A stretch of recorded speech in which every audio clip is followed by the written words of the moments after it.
Everyone say amen. Therefore set I in the lower places behind the wall, and on the higher places I even set the people after their families with their swords, their spears, and their bows. And I looked and rose up, and said unto the nobles, and to the rulers, and to the rest of the people, Be not ye afraid of them, remember the Lord which is great and terrible, and fight for your brethren, your sons, and your daughters, your wives, and your houses. Verse 15, nakakasunod kayo? And it came to pass when our enemies heard that it was known unto us, and God had brought their counsel to naught, that we returned all of us to the wall, everyone unto his work. And it came to pass from the time forth that the half of my servants wrought in the work, and the other half of them held both the spears and the shields and the bows and the habergeons. And the rulers were behind all the house of Judah. Verse 17, They which builded on the wall, and they bear burdens with those that laid it, everyone with one of his hands wrought in the work, and with the other hand held a weapon. Naalala ko, tinuro na po ito sa Sunday School, dahil ang ganda po ng buhay ni Nehemiah, dahil ang story na ito mga kapatid ay kinuman siya ng hari ng Persia na si Haring Artaxerxes, na bumalik po sa Jerusalem upang magmando o biglang maging pinuno, leader para i-rebuild ang nasirang gusali. Ayan. So, nakita nyo yung verse 17, nakalagay dyan? Everyone had, nakalagay dyan? Everyone with of one his hand wrought in the work, and with the other one held a weapon. Kanang kamay ay martilyo, kabila ay espada.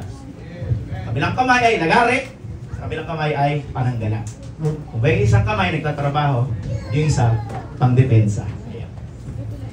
Verse 18, For the builders, everyone had his sword girded by his side, and so builded, and he that sounded the trumpet was by me. Actually, mahaba pa itong Nehemiah mga kapatid. Shortcut ko na lang po ito para ma-summarize natin ang story ng Book of Nehemiah.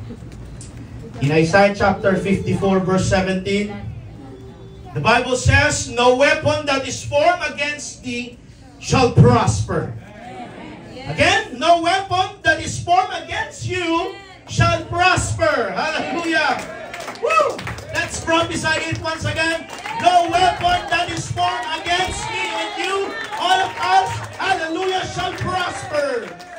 And every time that shall rise against thee in judgment, thou shalt condemn. This is the heritage of the servant of the Lord, and the righteousness is of me, saith the Lord. Pamamagatan ko ang mensahe ng Panginoon na nagsasabing, advancing the kingdom amidst opposition. Advancing the kingdom amidst opposition. Let's bow our head and let us pray. Dakila ka, Panginoong Yesus, mahabagin naming tagapagligtas. Naririto muli kami, Panginoong Isus, humihingi, O God, ng iyong anointing. It is the anointing that breaks the yoke, O God. Ano man, Lord God, ang pagtitipon namin, pagpupuri namin, pag-aawitan namin, Lord God, kung wala ka sa aming sentro, mawawala ng saysay ang pagtitipong ito. Kasihan mo, Panginoon, ang iba ng Espiritu Santo. Ano man, Lord God, ang nais humadlang sa umagang ito, ang gawa ng kaaway, akin pong sinasaway sa pangalan mo, Panginoong Jesucristo.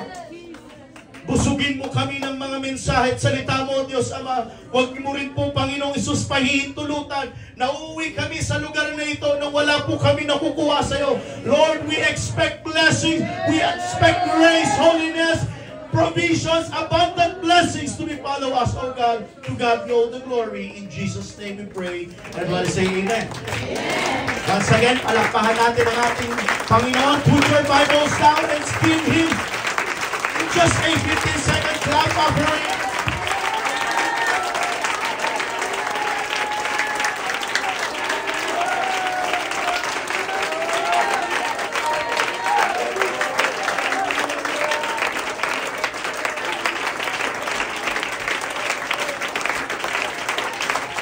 Come on, another 10 seconds.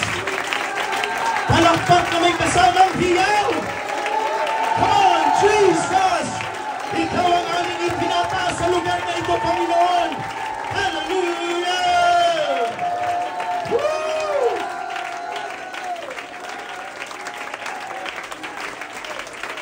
Praise the Lord, praise the Lord. Thank you mga kapatid. Please be seated. Advancing the kingdom amidst opposition. Sorry.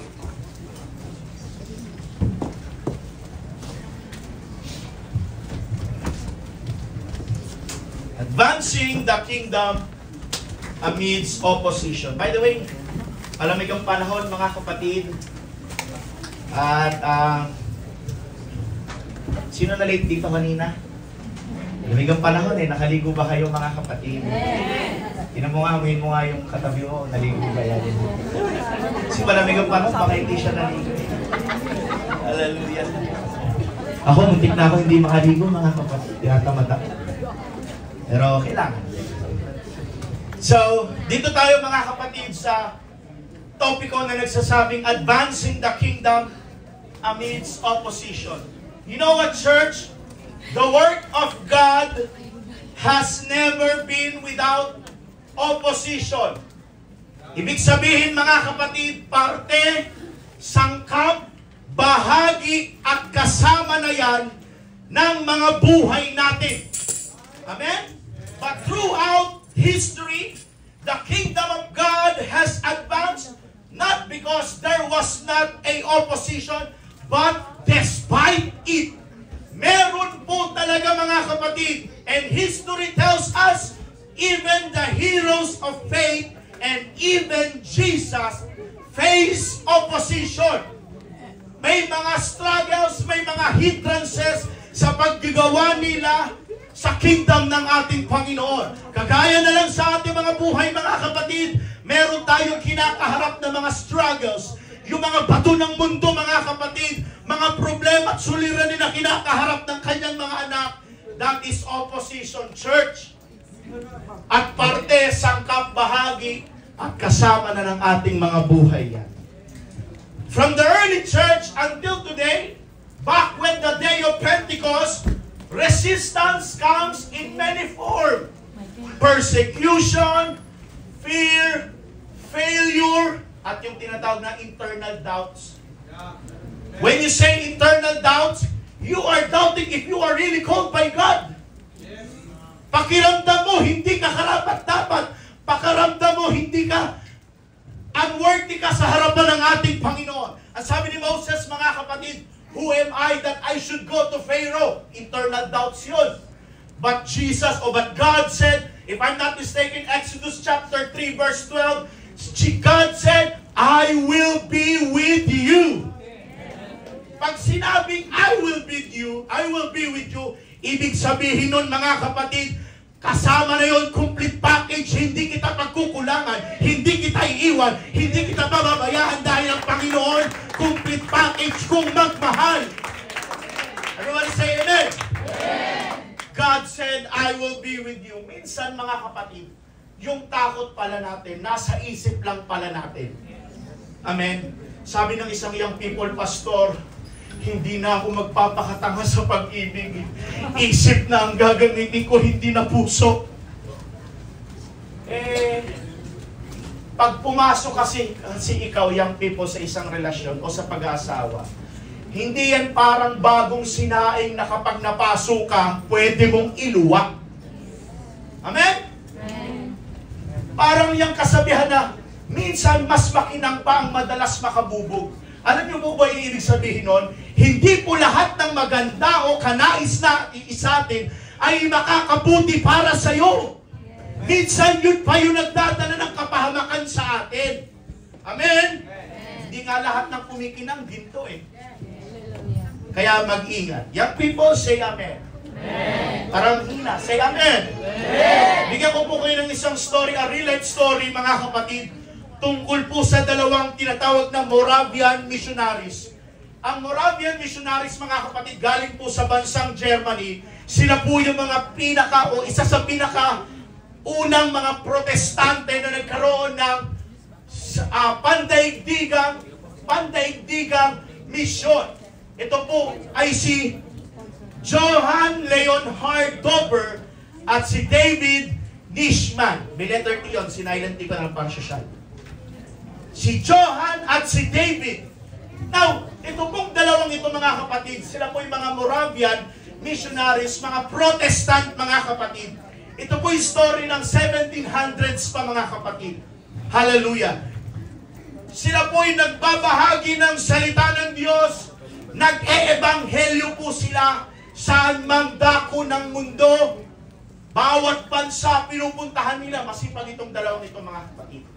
And then one time, may narinig po silang balita sa St. Thomas, sa Caribbean, na pinagbabawalang makinig ng salita ng Diyos ang lugar na yon. Ibig sabihin, mga kapatid, ang lugar na yon ay isolated. At ang nagmamay-ari ng plantasyon na po na yon ay tutol sa Kristyanismo. Amen? At ayaw po nilang makarinig ang mga alipin po nila ng salita o ng ebanghelyo. Ano pong ginawa ng dalawang ito? Si Johann at si David Nishman.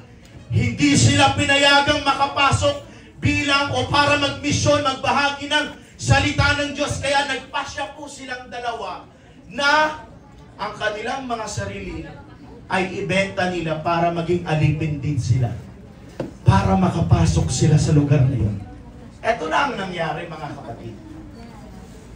Ang kanilang layunin ay makabahagi sa lugar na yon ng ebanghelyo sa mga taong wala pang nakakarinig ng Word of God.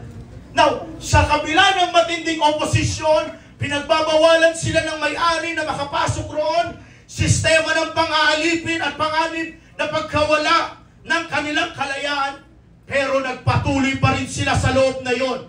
Ang kanilang sakripisyo ay naging inspirasyon at nagsimula ng mas malawakang kilusan sa buong sandaigdigan. Ibig sabihin, grabe yung kanilang ginawa mga kapatid. Ang ginawa nila, nagpanggap po silang mga alipin. Real life story po ito, 1700s, nabasa ko po. Nagpanggap po sila bilang mga alipin para makapasok sila at mabahagian ng mga alipan, mga servants doon ng ebanghelyo. Matindi mga kapatid, no? Para makapasok sa lugar na yon, para mabahagian ng mga tao roon ng ebanghelyo. Matindi ang opposition mga kapatid, pero sila'y nagnais, nag-strive sila na makapasok para masyara ng salita ng ating Panginoon. Everybody say amen? Amen. Sa biblical history naman mga kapatid, the early church under persecution, in Acts chapter 4 verse 18 to 20, the Bible says, "Then they called them in again and commanded them not to speak or to teach at all in the name of Jesus." Pinagbabawalan rin po ang mga apostoles na mga hagi ng mga salita ng ating Panginoon. Next! But Peter and John replied, "Which is right in God's eyes? Listen to you or to him. You be the judges." Ay mga hukom. Makinig kayo sa amin. Verse 20. "As for us, we cannot help speaking about what we have seen and heard." Yung aming napakinggan, yung aming nakita, hindi po namin ito pwedeng itago. Nalaram na naman talaga namin na kinakailangan makarinig ng salita ng Diyos ang lahat ng tao. Hindi nila makontain mga kapatid, yung kanilang nakita, yung kanilang napakinggan, hindi nila makontain yun. That is why, up until this generation, we believe in the apostles' doctrine. At anak tayo ng mga apostoles na yan. Nagmana tayo sa kanila mga kapatid. Yung context na ito, after Pentecost, the apostles begin preaching boldly. And the religious leaders, the judge, tried to stop them, commanding them to stay silent. Manahimik kayo. That is why, matindi ang mga pinagdaraanan mga kapatid ng mga apostoles. Hindi po sila basta-basta naka-word of God, nakabahagi. Pero hindi mo talaga pwedeng ikulong ang salita ng ating Panginoon. Makakarinig talaga ang lahat ng yan. Hanggang sa Pilipinas, nakarating ang salita ng ating Panginoon. Amen. Ang key point ng story ng early churches, the persecution. The early church faced threats, imprisonment, and martyrdom kahit buhay ang kapalit, yet they they never stop proclaiming the name of Jesus. Because opposition became a platform for boldness. Clap your hands to Jesus. Si William Tyndale, kilala niyo po ba si William Tyndale? Siya lang naman po yung hawak-hawak niyo ngayon na nag-translate ng English Bible. Si William Tyndale, 1500s pa ito eh. Dami ko sinerch mga kapatid, pinag-aralan ko ito. Si William Tyndale ang nag-translate ng Bible from Greek and Hebrew to English. Because ang Greek at Hebrew na Bible pala, it is only exclusive mga kapatid sa mga Latin, sa mga Latino-Latina. At napaka-imposibleng makuha yun dahil ang bansang England na kung saan galing si William Tyndale ay pinagbabawalan pala nila. Hindi po pwedeng ma-translate ito sa iba. Anong kanyang ginawa? Tumakas at palihim siyang tumakas at tinranslate ang Bible. So naging target siya ng mga otoridad, pinahuli, kinulong, at kalaunan, ano ang kanyang kinamatay? Sinunog siya ng buhay. Totoong pangyayari ito mga kapatid. Pinahuli, kinulong, dinakip, at kinalaunan, pinatay sa pagsunog. Pero bago siya mamatay, alam niyo ang kanyang prayer, ang sabi niya, Panginoon, buksan mo ang mga mata ng King of England. And history tells us that the King Henry the 8th, 5, ay yung V, 1, 2, 3, 8 yun, di ba? Henry the 8th, permit na magkaroon ng English Bible sa bawat churches ng England. At doon nagsimula ang history ng Bible, mga kapatid. Nagkaroon na po ng samot-saring kopya. Hanggang sa buong mundo, nakarinig na po ng English translation ng Bible. Hanggang sa na-translate na nga sa Tagalog. Diba may mga Bisaya pa ng Bible? Na-translate na mga kapatid. At salamat sa Panginoon, ito mga taong ito, naglay ng foundation, mga kapatid, upang mabot din natin ang Word of God. Palakpakan natin ang ating Panginoon. Salamat sa mga taong dito na ginamit din ang ating Panginoon upang makarinig tayong lahat ng salita ng ating Panginoon. Salamat sa translation na yan. Isa yung mga taga-probinsya, hindi maintindihan ng Tagalog. At i-translate sa Bisaya. Ano pa bang Bible meron dito sa Pilipinas? May waray ba? Ano? Chabacano? Ilocano? Aba, meron na nga Pinoy version eh. Sir, di ba alam niyo yun? Meron din akong kopya nun, mga kapatid. Yung pinopromote ni Ruder, kilala mo si Pastor Ruder? Pinopromote niya yan, mga kapatid. Pinoy version Bible. Para po ito sa mga millennials, sa Gen Z, Gen Y, Alpha, Beta, lahat kayo. Para makarelate kayo sa Word of God. Ano yun? Masyado nang mababaw ang salita ng Panginoon. Nakakatakot yun, mga kapatid. Just stick to the words of God. King James Version. Amen. Hallelujah. Baka may nagbabasa na dyan. Brother Paul dyan ang Quran, ha? Walang magbabasa, mga kapatid. Hallelujah. Hindi malayo. Hindi naman tayo mga Muslim, mga kapatid, di ba? Naalala ko, mga kapatid, nung pumunta kami sa MOA, ay sa SMX Convention yun, Ate Job, no? Sa SMX Convention, ano ba tawag doon? Dental, ano yun? Dental care? Dentalan ba yun? Tapos, decisions kami doon, mga kapatid. Alam nyo, may isang professional na Muslim na parang pastor ng Muslim. Napaka-fluent, ano ba to? Eloquent magsalita ng Quran. Ang galing talaga. Ang galing magbasa, mga kapatid. Hindi ko makalimutan yun. Ang tawag din, di ba sa atin, ala lang, sa kanila, Allah. Oh, di ba? Ala lang sa atin yun eh. Sa kanila, Allah. Di ba? Wala magsasaba sa ala dyan, mga kapatid, ha? Hallelujah. Praise God. Now, balikan po muli natin ang storya dito po sa Nehemiah chapter 4, na kung saan pinahintulutan po ni King Artaxerxes na bumalik sa Jerusalem si Nehemiah bilang isang gobernador, maminuno sa muling pagtayo ng pader ng syudad dahil sira-sira na at walang proteksyon para sa mga kaaway. Now, habang masigasig na nagtatrabaho si Nehemiah at ang mga tao, may mga kaaway siya na nagtatangkang pigilan sila. Of course, hindi mabubuo ang story kapag walang kontrabida. Sa buhay nyo, sino ang kontrabida? Asawa nyo ba? Minsan anak mo.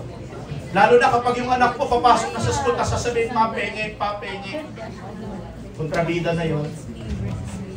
Now, sino kalaban nila?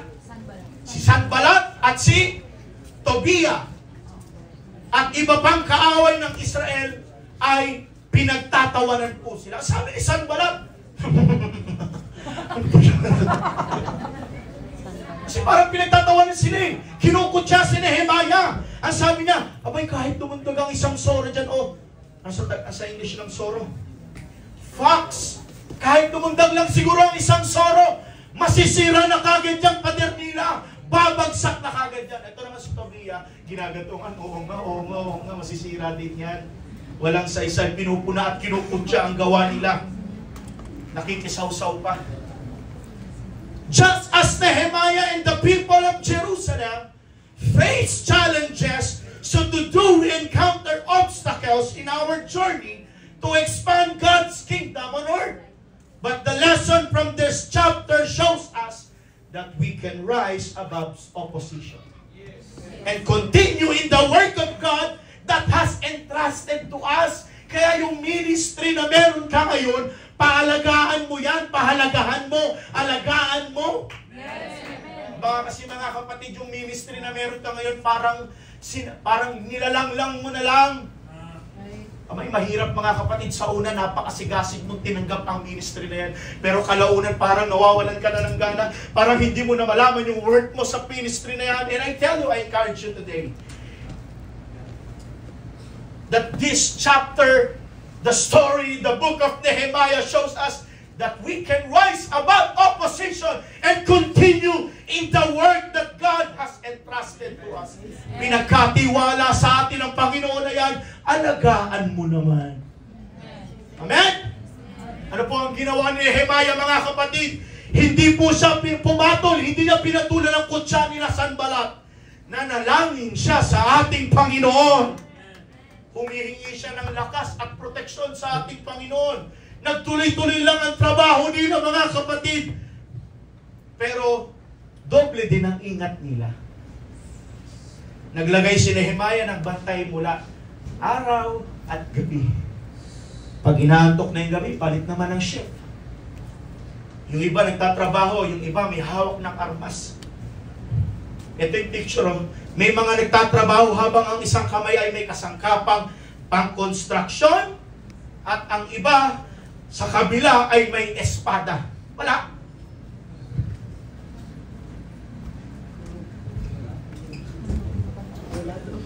Ayan ang itsura ng mga trabahante ni Nehemiah, mga kapatid. Biruin mo yung kaliwang kamay, espada. Yung kanang kamay ay martilyo. Yung isang picture. Yung isa, espada. Yung isa, lagari. Kaya mag-alala, ChatGPT lang po yan. Kumbaga, ang ginagawa nila, para magpatuloy ang pag-rebuild ng wall, kalahating paggawa, kalahating pagdepensa. But here's the good news, church. You can still build the kingdom while under attack. Kaya mo pa rin magtayo ng kingdom ng ating Panginoon kahit inaatake ka ng persecution, kahit inaatake ka ng mga threats, ng mga makamundo, mga pagsubok, mga kapatid. Kaya mo pa rin itayo, kaya mo pa rin i-rebuild ang kingdom ng ating Panginoon while you are still under attack. And that's not just a possibility. It's a pattern in Scripture. Pattern ng buhay yan. Yung mga pagsubok, opposition ng buhay natin, sangkap na ng buhay pala natin yan. Kahit nga mga unbeliever, hindi pinalagpas yan. Kasama po sila sa hamon ng buhay. Kagaya ng ginawa ni Haring David, he gives us a blueprint worth following. Sabi niya sa Psalms chapter 31, if I'm not mistaken, verse 12, I am forgotten as a dead man out of mind. I am like a broken vessel, panalangin ko ni Haring David sa Panginoon. But I trusted in Thee, O Lord. I said, Thou art my God, my times are in Your hand. Kahit ang buhay niya ay nasa panganib. Bakit nasa panganib ang buhay niya? Hinahabol po kasi siya ng anak niya na si Absalom. Bakit kaya nagkagano si Absalom, no? Dahil sa pride. Dahil walang ginawa si David nung ni Amnon si Tamar. Walang ginawa si David dun eh. Parang stay quiet lang si David dun. Pero dahil si Absalom, kapatid ko, ni Amnon, papatayin ko ito. Sa galit niya. Nagsimula yung greediness, yung heart. Wala kang ginawa pa. Mandasay, magtago-tago ka na. Siyempre, si Absalom, laking palasyo. May mga alagad din. May mga servant din. Hinahabol din si David, mga kapatid.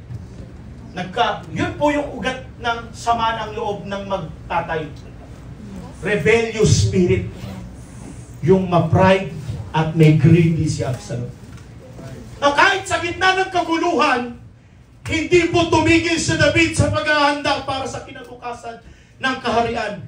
In 1 Chronicles chapter 22, makikita natin siyang nagtipon ng mga materyales, napakaraming ginto, pila, kahoy, bato at mga bilahasang manggagawa para sa templo na hindi niya kailanman mabubuo. Sinabi ng Diyos na si Solomon ang gagawa na yan. Alam niyo mga kapatid, dito ko po napagtanto at napagtagpi-tagpi ang mensahe ng Panginoon. Sa loob ng church, mga kapatid, may mga times na hindi nasasapitin natin na ang anak na pala natin ang magmamana. Meron tayong pinaplano, mga kapatid, na we may not know na hindi mo sa time, David, sa time na ng anak mo, mangyayari ang propesya na yan. At ganoon din sa atin, mga kapatid. Maybe some of us, mga kapatid, anak, hindi man ako nakapagtapos ng pag-aaral, pero ikaw makakapagtapos ka. Amen. How many of you dito, young people, mga parents nyo, hindi nakapagtapos, pero ikaw tapos ng profession ka na. Magpasalamat ka sa Panginoon. Amen. Dapat natin pasalamatan sa Panginoon yan. Niluhod at iniyak ng mga magulang mo yan. Kasi ayaw na mga magulang mo naranasin yung kanilang naranasan noon. Kaya ikaw magpakabuti ka, magpakaayos ka, tapusin mo ng pag-aaral mo. Kasi ang fear ng mga magulang, sa totoo lang, mga magulang, makinig kayo. Ayaw nyo mapahamak sila. Ayaw nyo silang mapabarkada sa mali. Baka pag nakakatakot kasi dyan. Yung mga anak nyo, baka biglang mapasama sa mga nagda-drugs, mapasama mga kapatid sa mga mahilig mag-inom at manigarilyo. Worst case, mabuntis o makabuntis. At nakakatakot kapag isang young people na hindi ka na makaalis sa ganyang sitwasyon. Kaya nga lagi sinasabi ng church na ito mabuti kung makaahon, makabalik. Paano kung hindi? Malugmok ka na sa kumunoy. Yun ang nakakatakot. Kaya huwag niyong mamasamain kung lagi kami nagsasaway na bantayan po ninyo ang inyong mga anak. Para sa ikatututo po ninyo yan. Balang araw, hindi nyo man ma-realize ito, dating araw ma-realize nyo po itong pinangangaral namin. So say amen? Amen! Sinabi ng Diyos na si Solomon ang gagawa na niyan, David. Ngunit si David, kahit nasa gitna ng kagipitan, ay patuloy na naghahanda pa rin sa hinaharap. Ang tawag dyan, spiritual maturity. Mahinig kayo. Ang ginawa ni David, kahit may kalaban na sa harapan, patuloy pa rin naglilingkod sa Diyos. Hindi mo niya naiintindihan ang kabigatan at pagsubok, pero lalo ka pang pagpapalay ng Panginoon. I-apply natin sa mga buhay natin ngayon. Dahil kung sa panahon ng pagsubok, marunong ka pa rin magpuri. Sinabi ko na ito sa inyo noon. Sasabihin ko rin sa inyo, kung sa panahon na marami kang pagsubok, marunong ka pa rin magpuri, sasabihin ko sa inyo muli, higit kang pinagpahala ng Panginoon. Kahit sugatan ka na sa labanan, pero patuloy ka pa rin sumusunod at naglilingkod, hindi ka nagre-reklamo. Huwag kang mag-alala, kapatid. may gantimpala na nag-aantay sa'yo sa mga taong tapat na naglilingkod sa Diyos. At kung sa oras ng matinding pagsubok, hindi ka buwibitaw at patuloy ka lang naglilingkod, saksihan mo kung paano ka itaas ng Panginoon. Mapalad ang iyong nagpapakababa, itinataas ng ating Panginoon. Young people, nanay, tatay, stay humble. Balang araw itataas kayo ng ating Panginoon. Pakumbaba is the key. Lagi, sabi ko nito before, last year pa, humility is the key. Pagpapakababa. Lahat naman ng tao may yabang, pero bawas-bawasan mo. Yes. Tapikin mo yung katabi mo, balikan niya, sabihin mo, bawas-bawasan ka pa. Everybody say, praise the Lord! Sabi ng katabi mo, ayaw ah. Hallelujah! So, when you step out to serve God, you can expect two things. Pag naglilingkod ka pala sa Panginoon, mag-expect ka ng dalawa lang. Ano yun? Opposition and opportunity. Yan lang ang ma-expect mo pag naglilingkod ka sa Panginoon. May mga opposition at opportunity na pwedeng ma-unlock sa buhay. The kingdom of God is meant to advance, not to retreat. But the advance comes with resistance. Yung story ni Nehemiah, it shows us that even when enemies surrounds us, the kingdom work must continue. Kagaya ng buhay ni Elias, mga kapatid, napaparigiran siya ng mga invisible army. Invisible army.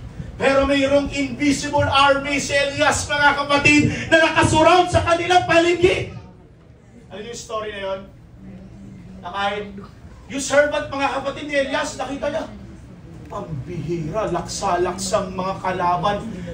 Elias, pwede na tayong mamatay rito! Mahina pala ng palataya mo, macho eh. Halika dito. Imulat mo ang iyong mga mata! Sabi ni Elias sa Panginoon, Lord, open the spiritual eyes of my servant. Yes. Pagka-open, mga kapatid, laksa-laksa rin mga anghel ang nakaprotekta sa kanila. Woo! Kaya tayo, mga kapatid, iniingatan tayo palagi ng Panginoon. Siyempre, huwag niyo rin kalimutan manalangin. Baka naman sana, nakaya na lang, hindi pa nananalang. Bulunan ka sana.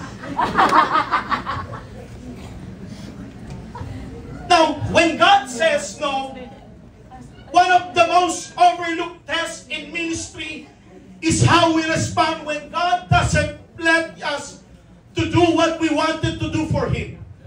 Alam nyo din naman ito, mga kapatid, it doesn't mean na kapag sinabi ng Diyos sa inyo na no, madamot ang Panginoon. Hindi. Minsan, inilalayo at iniiwas lang tayo ng Panginoon sa mga posibleng panganib na napaparating sa iyo.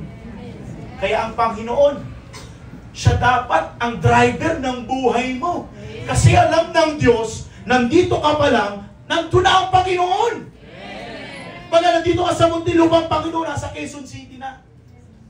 Ang layo, mga kapatid, at hayaan natin siya maging driver ng buhay natin. Huwag mo lang pangunahan ng Panginoon. Misa kasi ang tao mahilig manguna-una. David desired to build the temple. Ito, maganda to. Desired ni David na mag-build ng temple muli. It was in his heart. Gusto ng puso niya yun eh. And it was holy. In-honored ng Panginoon yun. Pero ang sabi ng Diyos, David, no. Not because David wasn't anointed, but because it wasn't his assignment. Hindi yun ang assignment ni David, mga kapatid. Here's what amazing.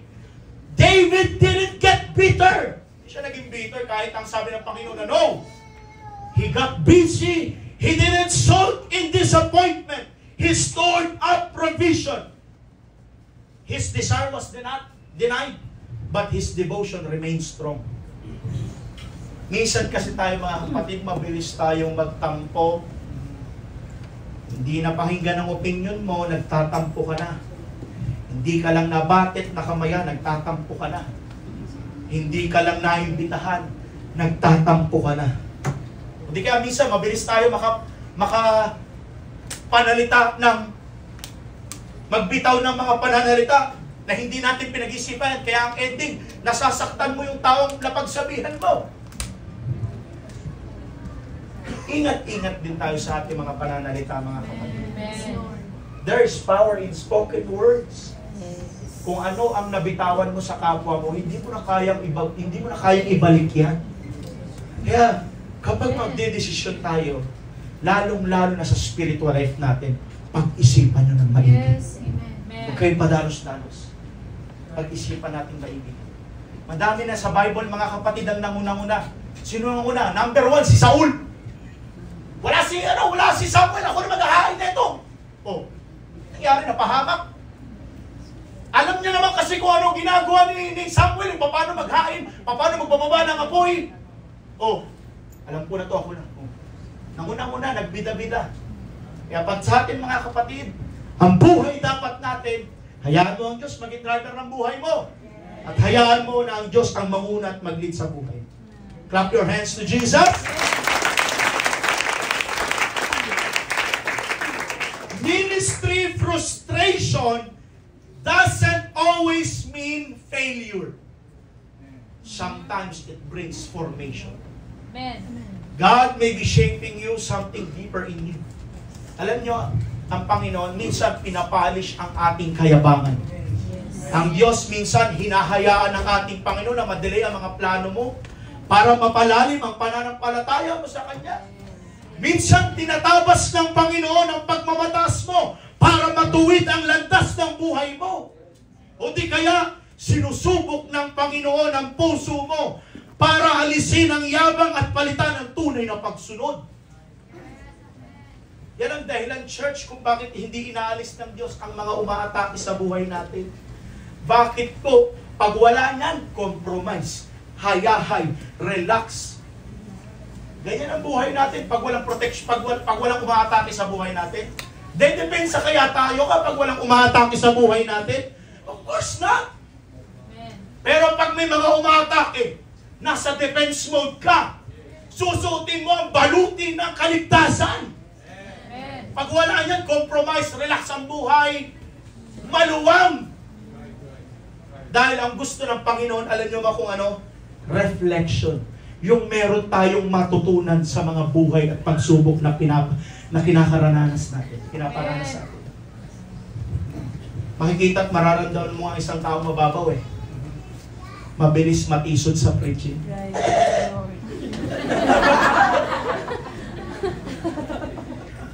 Hindi yan marunong magpasakop. At konting hirap, bibitawagan. Alam niyo kung ano yung problema sa isang malawong Kristiyano? Mahirap matisod? Sino dito mahirap matisod? Hindi madaling matisod. Mga matatagal na dito sa church. Ang hirap niyong tisurin. Mararamdaman mo talaga. Bakit? Marunong sumunod, marunong magpasakop. Kita mo nga dito kung sino yung mga inugat niya. Church, He doesn't pull us out until He sees His reflection in us. Gusto kasi makita ng Panginoon yung katangian niya, yung wangis niya sa ating mga pinrate niya. At gusto makita ng Diyos na mag-reflect ang glory, ang kanyang glory sa ating mga buhay. Kaya pinaparanas ng Diyos yung mga attack sa atin sa buhay natin, yung opposition. Bakit? Para tumatag ka. Tandaan nyo, ang isang tao na walang vitamina sa katawan, pansin nyo, kapag ang isang tao walang gulay sa katawan, malamyak. Eh si Joas dati, nung bata pa yan, di ba nakainom ng Nido 6 plus yan. Oh. Minsan, dumating sa punto ng buhay nyo, di ba? Walang mapainog na gatas. Amlang. Sino nakaranas ng ganyan? Taas ang kamay. Nakaranas ng ganyan, Ate Asa? Laking am? Diba? Nakaranas ng ganyan. Kaya paglaki, kulang-kulang sa kromosoma. Kulang-kulang sa pag-iisip. Diba? Pinaranas minsan sa atin ang buhay ng kahirapan para ma-realize natin na dapat meron akong tatawagan kapag ako'y nangangailangan, kapag ako'y nangihina. Ipaparanas talaga sa atin ang Panginoon ng mga oposisyon na yan para maranasan at tumawag tayo sa ating Panginoon. Lord, nangangailangan ako. Lord, I need financial breakthrough. I need spiritual strength, Lord God. Para maranasan natin ang mga pagsubok na yan. Para pag dumating ang mga pagsubok na yan, hindi ka madaling bumitaw. Ano ba yung lubid mo ngayon? Makapal pa o mapipigtas na? I-analyze natin yan, mga kapatid. Magkaroon tayo ng, yung sinabi ko last Sunday, ng self-assessment. Magkaroon tayo ng self-evaluation. Mag-inventory check tayo sa ating mga spiritual life. Baka hindi mo namamalayan. Akala mo nakatayo ka na pero buwal ka na sa harapan ng ating Panginoon. At nakakatakot yun, hindi mo alam. Sabi nga ng midweek teacher natin, mga kapatid, you don't know that you are already deceived. Amen. Kaya let us always come to God. Lord, I need refreshment. I need Holy Ghost restoration, Lord. At yan ang gusto ng ating Panginoon. Marunong tayong magpakababang tumawag sa Kanya. Pwede ba natin palakpan ng ating Panginoon? What to do when you're building while bleeding? Number one, acknowledge the warfare. It is okay to admit that you are in a warfare. The Bible says, sabi ni Apostol Pablo, mga kapatid, Ephesians chapter 6, verse 12, for we wrestle not against flesh and blood, but against principalities, against powers, against rulers of the darkness, against spiritual wickedness in high places. Okay lang yan. At dapat tayo, mag-declare din tayo ng war. We declare war against the enemy. Declare din natin. Oh, ang kalaban nag-declare ng ano? Ng digmaan. World War III na rin dapat tayo. This isn't just emotional stress, it's spiritual warfare, church. So your weapon can't be carnal. Hindi dapat yung weapon natin carnal. Dapat Word of God, dapat fasting full ka, prayerful ka, na may worship ka, and you are walking in spirit. It is okay to acknowledge our warfare to the enemy. Bakit? Kaya lang pwede ikaw lang Satanas ang pwede mag-declare ng war. Tayo rin dapat, mga kapatid, we declare war. Yes. Kaya dapat yung full armor of God, the helmet of salvation, the breastplate of righteousness, the shield of faith, the sword of the Spirit, the belt of,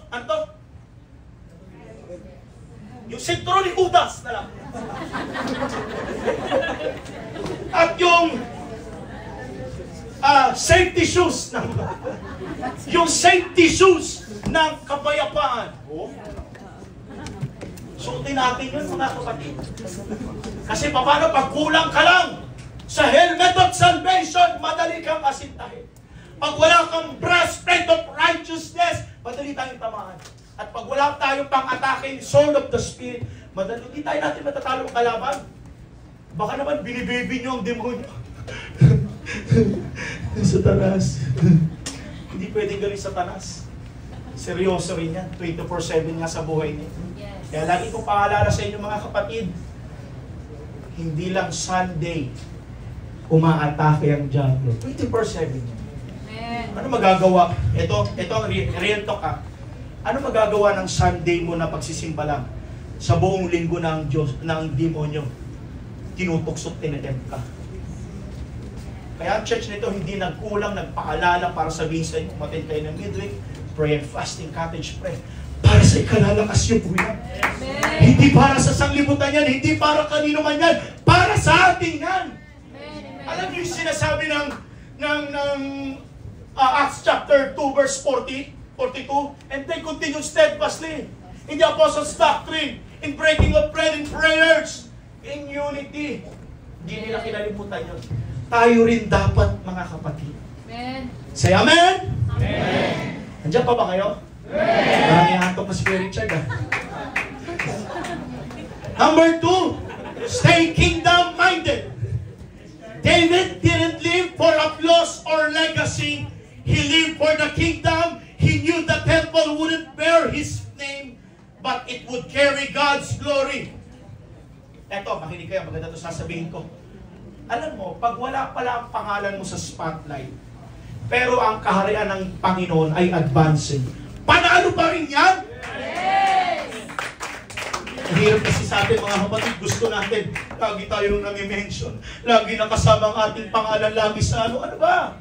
Hindi ko ang bida dito. Yes! Si Jesus ang bida dito.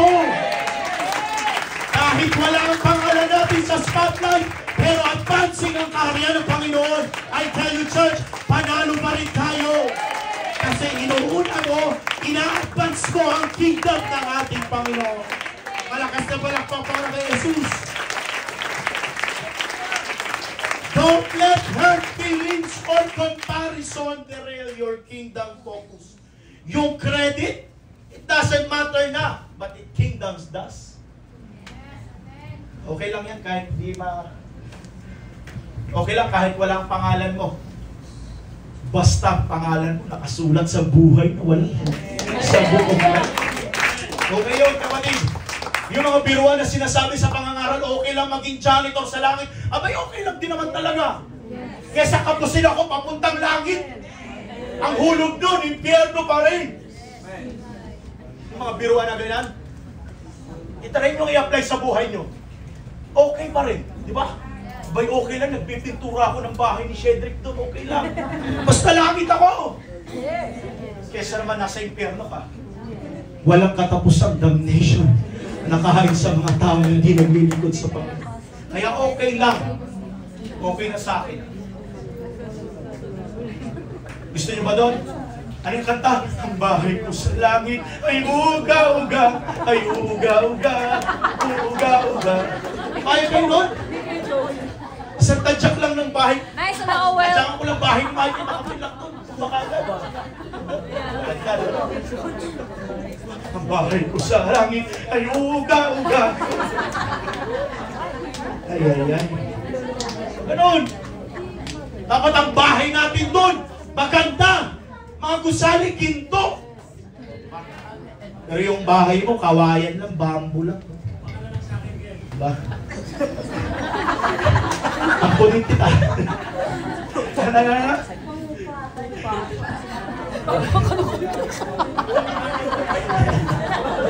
Hallelujah. Okay. Sige na, bilis. Malapit na laban ni Pacquiao. Number 3. Prepare even if you won't participate. Ito maganda to. There are things God will call you to start that you won't let finish it. Pero pa lang ganito, sa Bible may halimbawa po niyan. Pakinggan nyo ito, nakakatawa nga ito nung napakinggan ko eh. Nabasa ko, si Abraham, ang pangako ng Panginoon, Abraham, that your descendants will inherit the land of Canaan. Pero ang ending mga kapatid, alam nyo kung ano po lang na-inherit ni Abraham? Isang maliit na lote lang. Alam nyo kung ano pa yon? Libingan ni Sarah. Lord, akala ko ba mag-i-inherit ako ng lupa sa Kanaan? Yung descendants ko. Pero ang nangyari, nung namatay si Sarah, maliit na lote lang. Kasya isang tao lang. 1 square meter, 2 square meter lang ang kanyang na-inherit. Sometimes there are things that God call you to start that you won't get to finish. Sa mga pastor natin, hindi forever yung pastor nyo nakatayo dito. Abay, mamamatay din yan. Sometimes, God let you start a work, but it is your faithfulness, not your name on the finish line, that matters to Him. Church, kahit walang spotlight, ha? Okay lang ba sa inyo? Yes. Kahit walang spotlight, basta nag-advance ang kingdom ng Panginoon, okay lang, panalo pa rin yan. Kesa naman mga kapatid, ang pangalan mo laging nandyan, nangunguna, lagi nasa unahan, number 1, hindi ka nagpapatalo, pero kulelat, hindi na nag-advance ang kingdom ng Panginoon sa buhay mo. Talo ka kapatid. Kalabitin mo katabi mo, Brad, talo sis, talo ka na ba?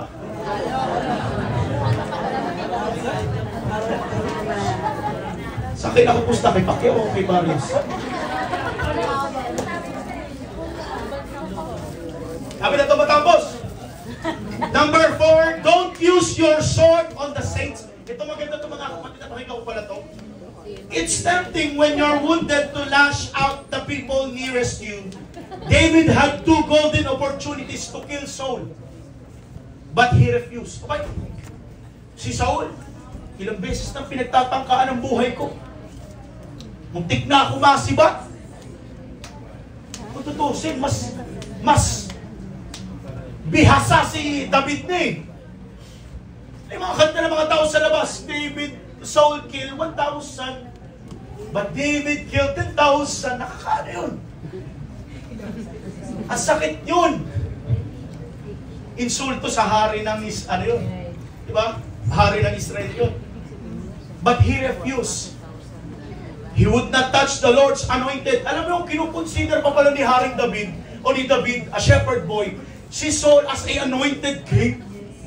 That is why hindi niya pinapatay ang haring ito. Kahit pinagtatangka niya na ang buhay ko, hindi ko pa rin touch not the anointing. Ika nga, sabi ni David, mga kapatid, hindi ko hawakan niya kasi in-anoint ng Panginoon yan. Biruin mo, what a humility David had. Hindi niya pinapatay si Haring Saul kahit ilang beses na siyang pinagtangkang patayin. Tayo, in your season of pressure, guard your heart. Your battle is not against people. It is against an enemy trying to use people as tools. Naniniwala ba kayo minsan ginagamit ng dyablo ang tao?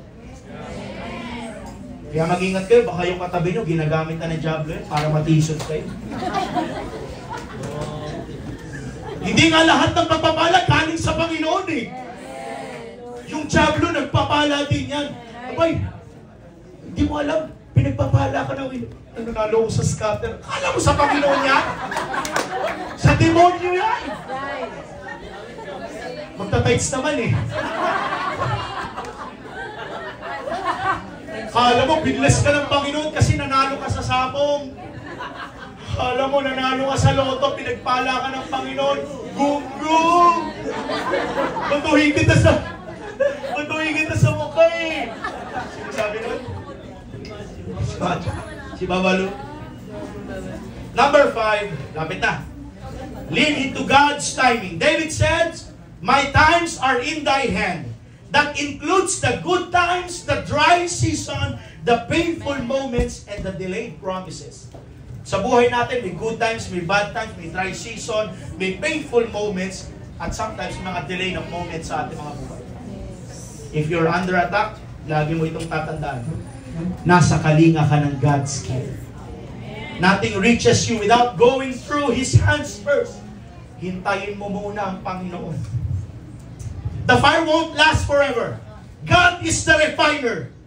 Don't despise the season. Steward it. Let it shape your prayer life.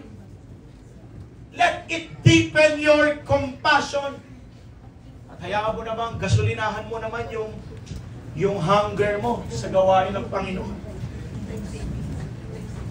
Like David, keep collecting the timber, keep storing up the stones, and keep pouring into something bigger than him. Because while the attack may be personal, but the calling is eternal. Tandaan yan. Maybe ang bato sa atin ng mga tao, pagsubok, na may personal ka ha. Eh, totoo naman. Pero ang tao, ang calling natin is eternal. Final encourage for everybody. You may be under attack, but you are not without purpose. You may be tired, but you are not finished. You may feel unseen, but heaven is watching.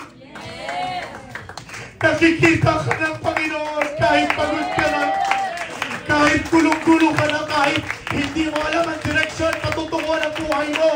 But heaven is watching you. May malaking mata sa langit na nakakakita ng totoong nararamdaman mo, ng totoong suliranin mo. Alam ng Panginoon yan. Kapit-kapit ka lang kapatid, huwag kang bibitaw. Hayaan mo ang Diyos ang maging captain at anchor ng buhay mo. So keep building, church. Keep building. Sabi mo sa atin mo, keep building. Keep building. Keep preaching. Keep preaching. Keep praying. Keep praying. And keep trusting God. Even if your name isn't carved on the finished product, kagaya ni Nehemiah, ang motto ni Nehemiah ay build, build, build. May umatake man, nakadepensa pa din siya. You are not building for applause. You're building for the King. Amen. And last but not the least, the King is still in control. Amen. Whatever the circumstances you're facing right now, church, let us close our eyes for a moment, mga kapatid. Kung ano man ang kinakaharap mo ngayon, hindi bulag ang Diyos. Hindi bingi ang Panginoon na hindi ka niya makikita at maririnig. Kapatid, alam ng Diyos ang nararamdaman mo ngayon. May mga opposition sa buhay mo. Pero huwag mong kalilimutan, mas malaki ang ating Panginoon. Huwag mong hayaan na nagmaniobra ang kaaway sa buhay mo. Hayaan mo ang Diyos ang maging kapitan, maging driver ng buhay mo. Dahil mawawala ng saysay ang lahat kung hindi mo ipapriority ang Panginoon. Unahin mo ang Diyos sa buhay mo. Makipag-usap ka ngayon sa Panginoon. Hayaan mo mahawakan. Pukawin ng Panginoon ang puso mo ngayon, kapatid. Alam ko may pangangailangan ka. Hindi man alam yan ang katabi mo ngayon, pero alam ng Diyos